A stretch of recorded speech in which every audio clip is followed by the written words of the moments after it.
This is called anti-gravity, and in magic it's called the muscle pass. The muscle pass is done by getting used to having chips in your hands like this and palming it. This is a technique used in magic, coin magic specifically. This is done by taking a chip, placing it on your middle finger, and pivoting it up into your palm.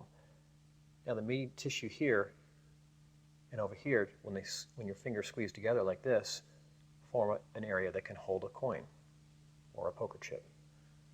It doesn't take a lot of pressure at all. A lot of people squeeze really hard and you get this really distorted hand look.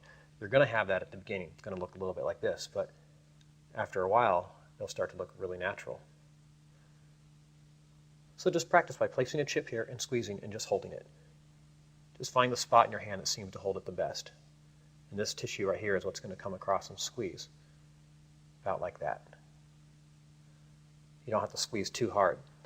Now the way the muscle pass or the anti-gravity move is created is by holding your hand like this for the palm, but squeezing really hard.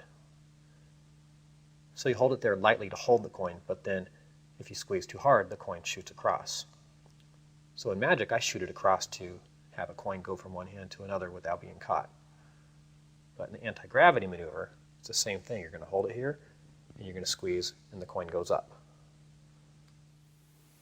Now that you learned the very basics of the anti-gravity, let me show you the finer points, plus a couple of cool variations. One subtle secret to the anti-gravity is when you're holding it like I showed you before, when the chip releases, it absolutely has to release off the top of the chip, here. Practice just getting it to pop over like so. Do not let it release from here. You'll never get the chip to go anywhere except onto the table. So release from the thumb, have it pop over, and little by little, get it to flip further and further and further. Now let's go into a couple cool variations with the anti-gravity. Instead of taking the chip and shooting up, take the chip and shoot it across into the other hand. You can actually go right into this little hole you create if you get the accuracy down to that degree.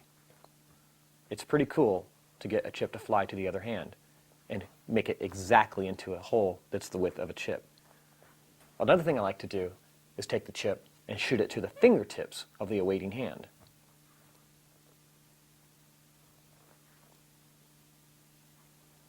And last, this one's pretty cool. When you have a big stack of chips in front of you, you can actually ricochet the chip from one hand off your stack right into the other hand. Depending on how big your stack is, just go for your highest stack.